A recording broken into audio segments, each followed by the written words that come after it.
I am not filming in my usual location. I'm not in my apartment right now, and it's really throwing me off.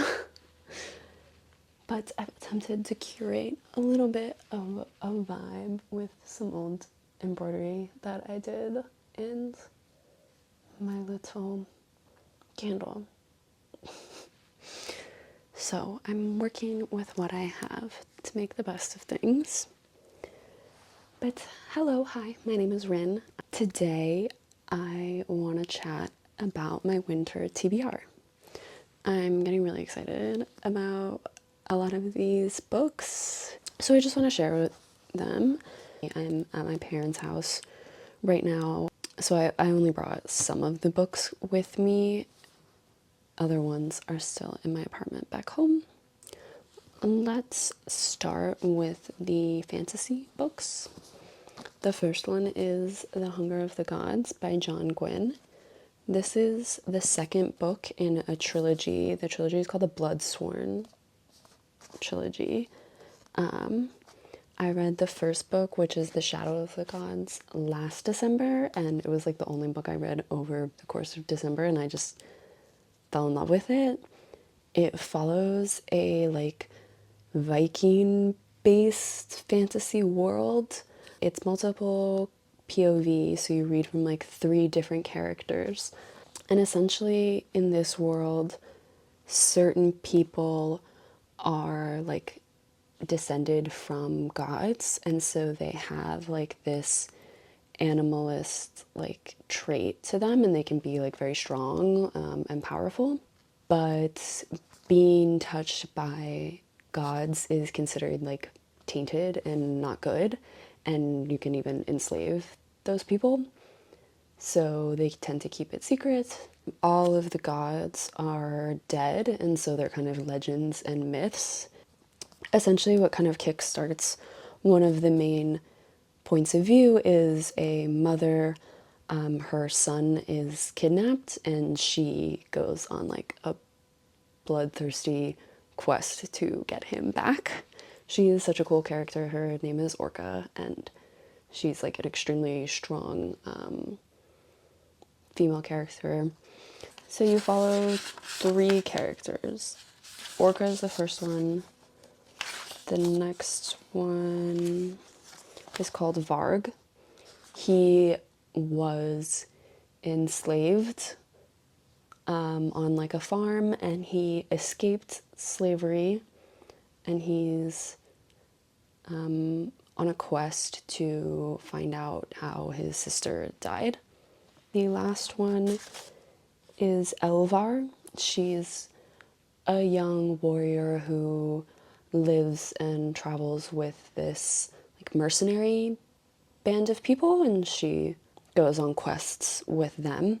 And so you swap between these 3 points of view as you dive more into the world. I won't say obviously what the plot of the second book is about, because I don't want to give away anything that happened in the first. But I really liked this. It's not very like literary, so if you're more of like a literary fiction person, I'm not sure like this is the best fantasy series for you, but it's still really well written. And John Gwynne is really good at writing like action scenes. It feels super intense and like bloody, and like just like he's not afraid to make it really real, which I feel makes it like so engrossing. And I really liked the characters and their kind of interactions and how he's developed the story. So I'm excited to read this book. The third book just came out a few months ago. So it is like a completed trilogy. The other fantasy book that I have is The Winter of the Witch by Catherine Arden. This is the 3rd book in the Winter Night trilogy.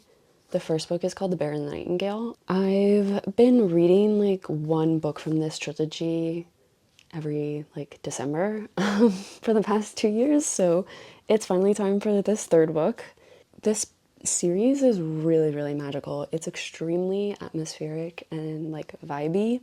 It takes place in this like medieval Russian landscape where like Russian folklore creatures exist, but people can't see them. Only certain people can see them. And at the time of this story, Christianity is kind of really taking a hold and spreading throughout Russia. And so the crux of the story is this conflict between mythological Russian folklore creatures and like Christianity, and how people aren't believing in the folklore creatures anymore. So you follow a woman or a girl. She's quite young in the first book. She is the daughter of like a prominent Russian like lord in like rural setting. So he's not like a king or anything. She's always been very independent and kind of unruly for a young Russian girl. It's kind of just about her trying to like forge her own life. It's just extremely like atmospheric. It's very wintry. You feel like cold and cozy reading this, and the magic is kind of softer. It isn't like this big epic story. It's quite like isolated to like her and her connection to it, but really well written. And one of the things that I've really loved about this series is how in-depth it is with like Russian historical accuracy.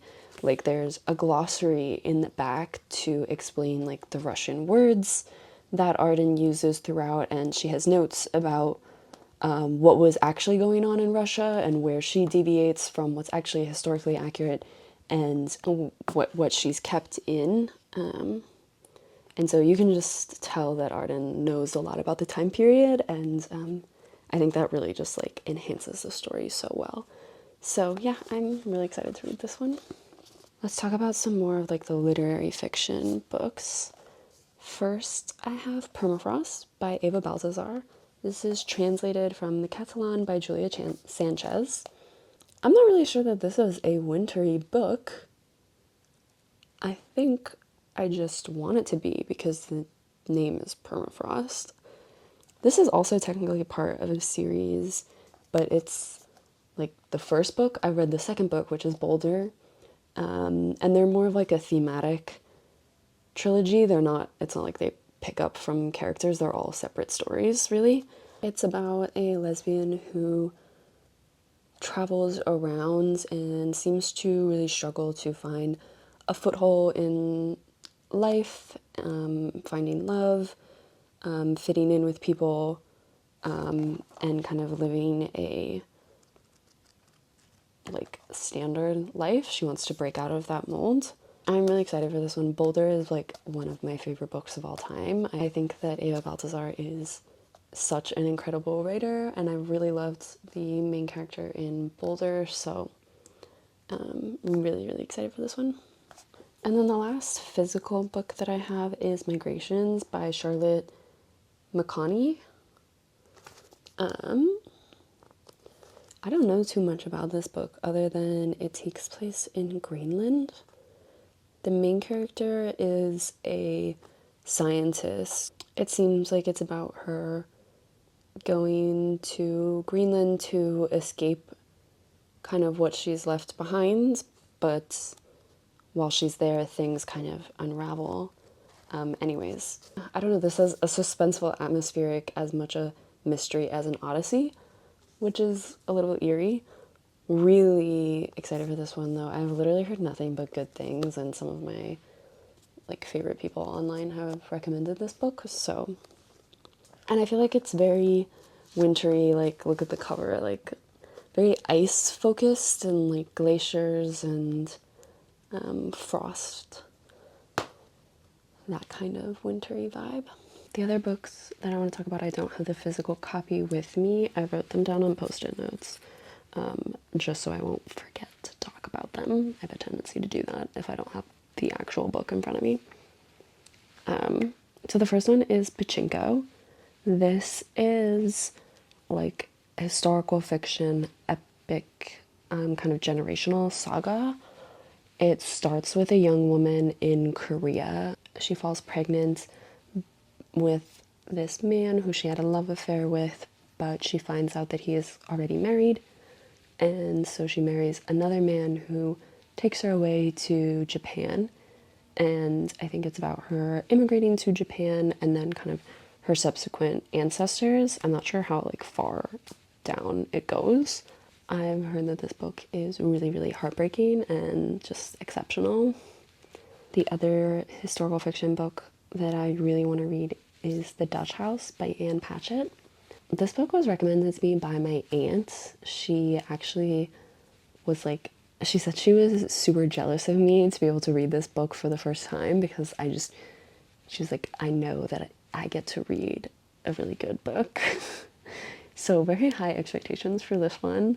It takes place in World War II era in Philadelphia. This man becomes extremely wealthy and he purchases the Dutch house, a large like property for his family to live on. And after this purchase, his family kind of unravels. His two children are thrown out of their house by their stepmother, and they kind of are forced to work together to like rebuild their life from scratch and have to live in poverty like once again. Yeah, I think it's a lot about their kind of misery and their resilience. I think the vibe for winter is either like snow, ice, frost, glisteningness, or extremely sad and long books, because I think both of those books are like 500 pages. The next two books that I want to read are both classics. I have The House of Mirth by Edith Wharton. This one follows the main character, I believe her name is Lily Bart, and she is poor but is somewhat accepted into kind of the upper crust of New York City society. And she's getting older, like she's getting into her 30s, and she needs to marry in order to settle and maintain her like lifestyle and gain wealth. But people know that she is desperate to marry. I also believe that this is quite a sad story. I think when a lot of the reviews for this book say like Lily Bart will tell you her sad tale. This book takes place in, I think, like the late 1800s or the early 1900s, and something about that like time period and like the Gilded Age in New York City makes me think of winter. I think of like long wool coats and like squashing through the snow. So that's why this book is on my winter TBR. Also, like, winter is just a perfect time for classics in general. The last book on this list is one I actually don't own a copy at all, but I'm considering purchasing. And it's The Book of Disquiet by Fernando Pessoa. Ooh, I really hope I pronounced that even a little bit right. But he is a Portuguese writer, and this book was compiled posthumously, and it pulls together like different fragments from his writing, I think from a lot of different places, from like journals to stories he started writing and didn't finish, and just like other musings that he had. And people have worked to kind of pull it together into this one kind of disjointed and fragmented book. I believe it has really strong like themes of sadness. He writes about his depression and his kind of isolation throughout his life. So it's a very intense book from what I've heard. But I think that kind of quiet, introspective, isolatedness is very wintry to me, and kind of like the depths of winter when you're like hoping that it will end soon. But yeah, this book has been recommended to me quite a few times, and so it's really piqued my interest. I'm really considering purchasing it, but we shall see. That is everything. I feel like I've been talking so fast. Hopefully this video isn't extremely frantic. But yeah, I want to thank you for watching. I really appreciate it. And I'm also very, very curious what you all are reading this winter, or if you have any kind of recommendations that fit this kind of vibe. I'm really interested in diving into more like seasonal books this year, so would love to hear what you all recommend. Thanks again. Bye.